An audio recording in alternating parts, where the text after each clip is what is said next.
এনগেস্ট জন্মদিনে মিমের সারপ্রাইজ। বাংলালিংকের বিরুদ্ধে জেমস ও মাইলসের মামলা। কবে বিয়ের পিঁড়িতে বসছেন আফ্রিদি কন্যা ও শাহিন শাহ। আমি গন্ডার হয়ে গেছি বললেন নুসরাত ফারিয়া। পরিমণির কণ্ঠে মন খারাপের গান।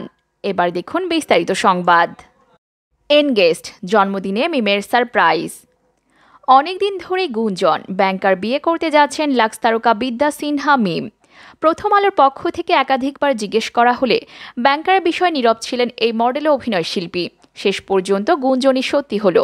ব্যাংকারের সঙ্গে আংটি বদলের কথা নিশ্চিত করলেন মিম। বুধবার ঢাকার একটি 5 তারকা হোটেলে সন্ধ্যায় দুই পরিবারের উপস্থিতিতে বাগদান সম্পন্ন হয়। মিমের বরের নাম সনি পোদ্দার।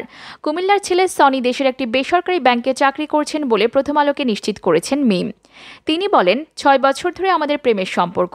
একটা সময় দুই পরিবারের সদস্যদের আমাদের সম্পর্কের কথা জানায়। দুই পরিবারই শুরু থেকে ইতিবাচক ছিল।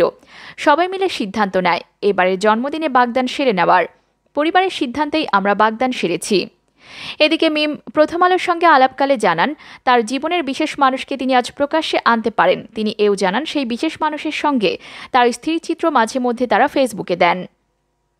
2007 সালে একটি সুন্দরী প্রতিযোগিতার মুকুট জয়ের মধ্য দিয়ে ক্যারিয়ার শুরু করেন বিদ্যা সিনহা মিম। শুরুতে সুযোগ পেয়ে যান নন্দিত কথা সাহিত্যিক ও চলচ্চিত্রকার হুমায়ুন আহমেদের আমার আছে জল সিনেমায়। আর পেছনে ফিরে তাকাতে হয়নি, পেয়েছেন জাতীয় চলচ্চিত্র পুরস্কারও। বর্তমানে মিমের হাতে রয়েছে ইত্তেফাক ও অন্তর্জাল সিনেমার কাজ, আর মুক্তির অপেক্ষায় রয়েছে তার অভিনীত দামাল ও পরাণ সিনেমা। এদিকে বাংলালিংকের বিরুদ্ধে জেমস ও মাইলসের মামলা। মুঠোফোন নেটওয়ার্ক সেবাদাতা প্রতিষ্ঠান বাংলালিংকের বিরুদ্ধে কপিরাইট আইন লঙ্ঘনের অভিযোগে পৃথক দুটি মামলা করেছেন নগরবাউল জেমস ও ব্যান্ড দল মাইলস। বুধবার ঢাকা মহানগর দায়রা জজ কে এম ইমরুল কায়েসের আদালতে এসব মামলা দায়ের করা হয়। আদালত বাদীর জবানবন্দি গ্রহণ করে বিবাদীদের প্রতি সমন জারি করেছেন। এ সময় মাহফুজ আনাম জেমস আদালতে উপস্থিত ছিলেন। এছাড়া মাইলসের পক্ষে 2 জন উপস্থিত ছিলেন। শুনানিতে জেমস ও মাইলসের আইনজীবী মিজানুর রহমান মামুন বলেন, নীলা তুমি ও ফিরিয়ে দাও মাইলস ব্যান্ডের এই দুটি গান কপিরাইট আইন লঙ্ঘন করে 14 বছর ধরে ব্যবহার করে টেলিযোগাযোগ প্রতিষ্ঠান বাংলালিংক। গান দুইটি সরিয়ে নেওয়ার জন্য তাদের মৌখিকভাবে বলা হয়। এরপর 2017 সালের 6 আগস্ট গান দুইটি সরিয়ে নেওয়ার জন্য তাদের লিগ্যাল নোটিশ দেওয়া হয়। এছাড়া 3টি মন্ত্রণালয়ের মাধ্যমে তাদের গান সরিয়ে নেওয়ার জন্য বলা হয়। এরপরও তারা তা সরিয়ে নেয়নি। চলতি বছরের 21শে অক্টোবর বাংলালিংকের বিরুদ্ধে মামলা করতে গুলশান থানায় যায়। থানায় মামলা না নিলে আমরা আদালতের বিচারের জন্য এসেছি। তিনি আরও বলেন, নগরবাউলের 6টি গান অনুমতি ছাড়া 14 বছর ধরে ওয়েলকাম টিউন হিসেবে ব্যবহার করছে বাংলালিংক। তাদের এ বিষয়ে বলার পরও গান সরায়নি। আমরা তাদের গান সরাতে লিগ্যাল নোটিশ পাঠাই। এছাড়া 3টি মন্ত্রণালয়ের মাধ্যমে তাদের গান সরিয়ে নেওয়ার জন্য বলা হয়। এরপরও তারা তা সরিয়ে নেয়নি। এদিকে কবে বিয়ের পিঁড়িতে বসছেন আফ্রিদি কন্যা ও শাহিন শাহ। কবে বিয়ের পিঁড়িতে বসছেন আফ্রিদি কন্যা।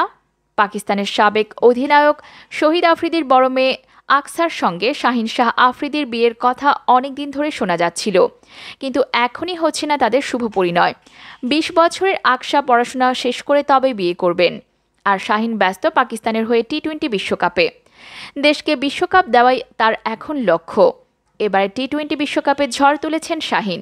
ভারতকে প্রায় একাই শেষ করে দিয়েছিলেন তিনি। কোহলিদের বিরুদ্ধে প্রথম ম্যাচে 3 উইকেট নেন শাহিন শাহ। শাহিনের সঙ্গে মেয়ে আকসার বিয়ের কথা জানিয়েছেন শহীদ আফ্রিদি নিজেই। জানিয়েছিলেন তার পরিবারের সঙ্গে শাহিনের কোনো রক্তের সম্পর্ক নেই। আফ্রিদির 5 মেয়ে, তাদের মধ্যে আকসাই সবচেয়ে বড়।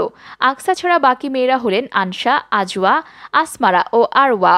বাবার খেলা দেখতে মাঝে মধ্যে মাঠে আসতেন আকসা। খেলার প্রতি তার টান ছোটবেলা থেকেই।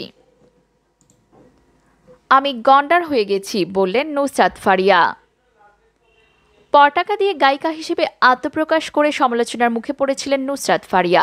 তবে তিনি দমে যাননি। এরপর বড় আয়োজনে আরও 2টি গান প্রকাশ করেছেন। সিনেমায়ও প্লেব্যাক করেছেন আশিকি খ্যাত এই অভিনেত্রী। যদিও নুসরাতকে নিয়ে সমালোচনা ও ট্রল থেমে নেই। এসব নিয়ে নুসরাত নিজে কী ভাবেন? সম্প্রতি নুসরাত জানিয়েছেন, কোনো ট্রলকে তিনি পাত্তা দেন না। নুসরাত ফারিয়া বলেন, আমি গন্ডার হয়ে গেছি, এখন আর কোনো ট্রল গায়ে লাগে না। আমি আর পাত্তাও দিই না, নিজের কাজ করে যাচ্ছি। আমি শুধু ভাবি যারা এই ট্রল করেন তারা কতখানি বেকার। তবে আমি যখনই ক্যারিয়ার শুরু করি তখন থেকে সামাজিক মাধ্যমে বিশাল প্রভাব, তাই এগুলো জেনে বুঝে ক্যারিয়ার শুরু করেছি। সম্প্রতি হাবিবি শিরোনামের নতুন গান প্রকাশ করেছেন নুসরাত। 7 নভেম্বর প্রকাশের পর থেকে এ পর্যন্ত হাবিবি গানটির ভিউ ছাড়িয়েছে 7 লাখ। নুসরাতের একাধিক ছবি মুক্তির অপেক্ষায় রয়েছে। পরিমণির কণ্ঠে মন খারাপের গান। নিজের ফেসবুক পেজে একটি ভিডিও পোস্ট করেছেন চিত্রনায়িকা পরিমণি। ভিডিওটির ব্যাকগ্রাউন্ডে ভেসে আসছে মিষ্টি কণ্ঠের একটি গান। সেই ভিডিওতে পরিমণিকে দেখা না গেলেও কণ্ঠ শুনে স্পষ্টই বোঝা যাচ্ছে গানটি তিনিই গেয়েছেন। নেটিজেনদের প্রশ্ন, আমায় ভালোবাসলে না, আমার কাছে দিন ফুরালেও আসলে না। গানটি গেয়ে পরিমণি আসলে কি বোঝাতে চেয়েছেন? তাহলে কি মন খারাপ তার? গানটি তো মন খারাপেরই। অবশ্য পরিমণি সংবাদ মাধ্যমকে বলছেন, না, আমার মন খারাপ না। আমার যখন মন খারাপ থাকে তখন আমি কোনো স্যাড সং শুনিও না, গাইও না। অন্ধকার ঘরে জ্বলছে হালকা আলো, আলো আধারিতে কাউকে দেখা যাচ্ছে না, শুধুমাত্র কাচের জানলা, আর সেই জানলা দিয়ে উকি দিচ্ছে ঘুমন্ত ঢাকা শহর। সেই ভিডিওর ব্যাকগ্রাউন্ডে ভেসে আসছে, আমায় ভালোবাসলে না, আমার কাছে দিন ফুরালেও আসলে না।